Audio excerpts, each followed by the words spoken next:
So, I got this email a couple of weeks ago, and I've been saving it for this very sermon.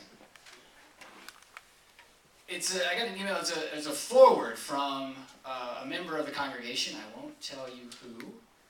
The person will go nameless at the moment, but they obviously thought that it fit my sense of humor fairly well, so I'm really glad that they forwarded it on to me. It goes a little something like this. There was a preacher who came to church on Sunday morning, and he decided that he was going to do kind of an interactive kind of sermon with the congregation.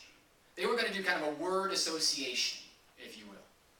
He was going to say a word, and then the members of the congregation were going to then shout out names of hymns that remind them or make them think of whenever he said a certain word. And so he started with the word cross.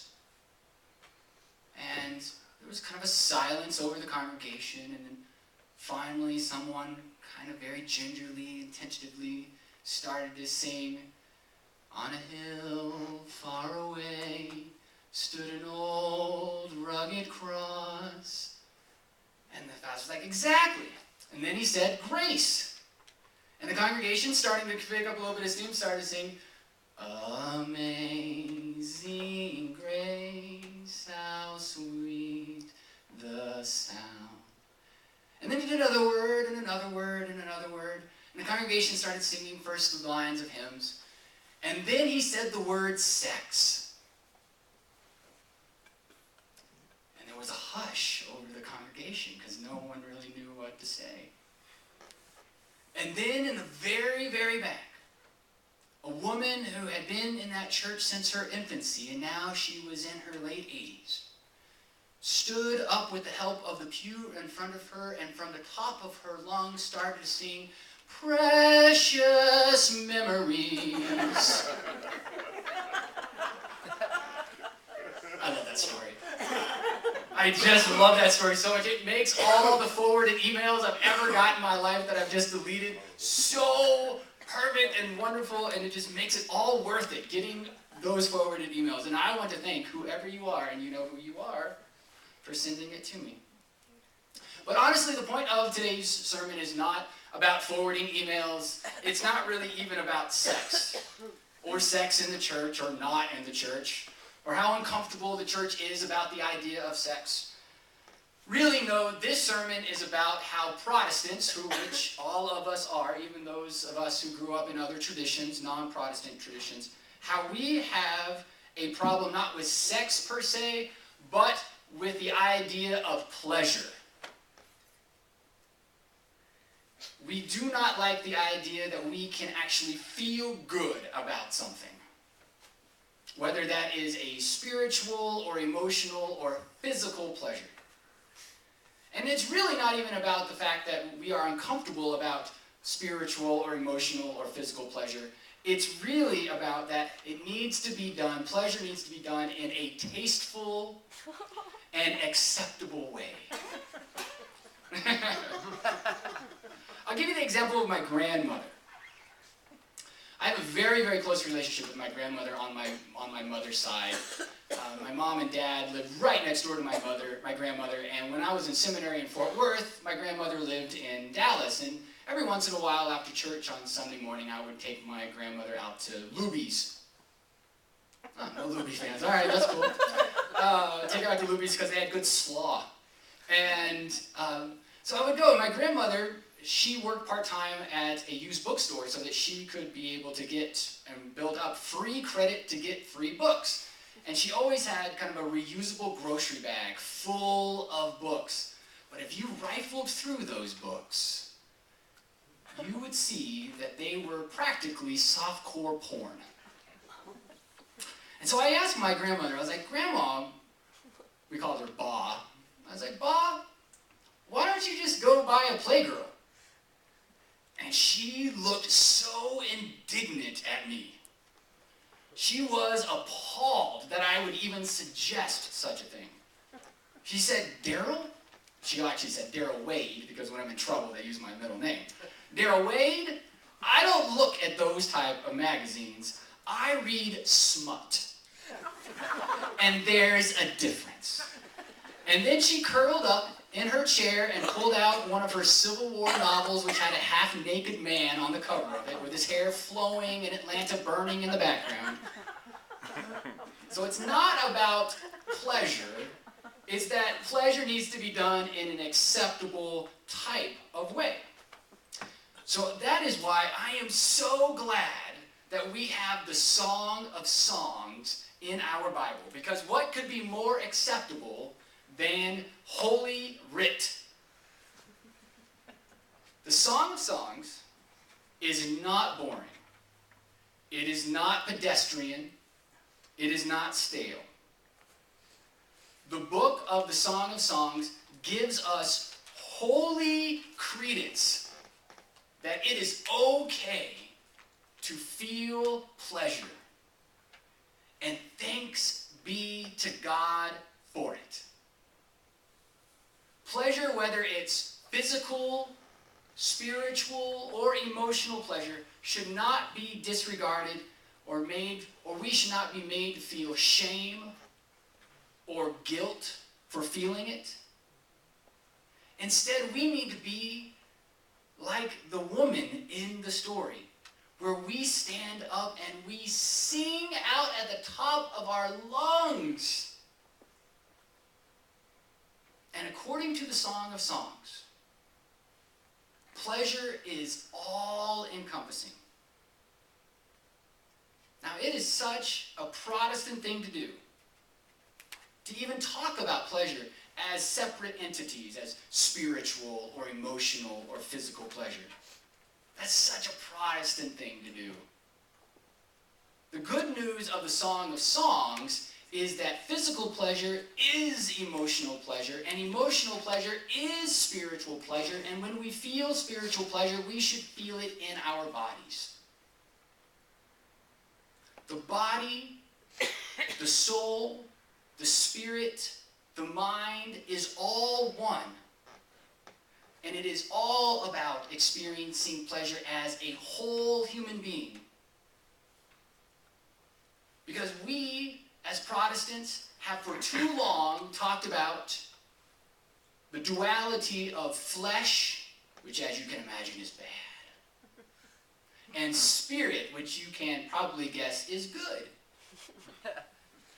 It's almost part of our DNA. It is such a part of the Protestant Reformation, which has come down, and because of those darn pilgrims, which are our ancestors, you realize that, we caused this. Because of our ancestors, Americans have such a problem with pleasure. Not feeling it, we do that well, but expressing it and saying that it's okay to feel it. It's hard for us to get beyond the makeup that we feel guilty whenever we feel good. And so, as usually is the case in the church, whenever there's an issue about guilt, we have one person to thank for it, and that person is the Apostle Paul. Paul, God bless him. Paul went out and preached to the Gentiles. And for doing so, he practically sold the Jewish half of our faith down the river to buy the Greek house.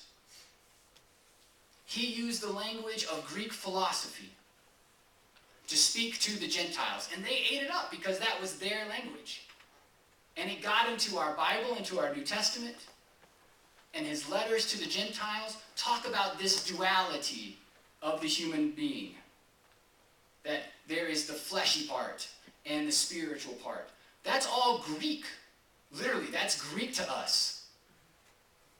So we have forgotten the Jewish part of our faith, which says, from our Jewish heritage, that there is no such thing as a duality of spirit and flesh, spirit and body. Instead, it is part of one whole human being. And it has never been the case that one is bad and one is good. We are not an either-or people. We are a both-and people. And together, the flesh and the spirit make up one body. The spirit validates the flesh, and the flesh gives life to the spirit. So we don't need to sit around and talk about how we're bad. We need to champion about the things that we are so good at. And if you think, why are we even talking about this? Let me say that this is one of the most important things a church can talk about.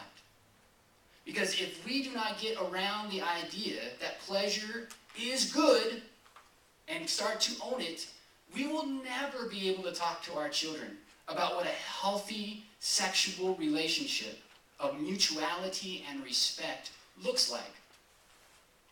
If we do not get around and start to own this idea that pleasure is good, we will never be able to own the fact that growing older is a gift instead of feeling shame or guilt about it.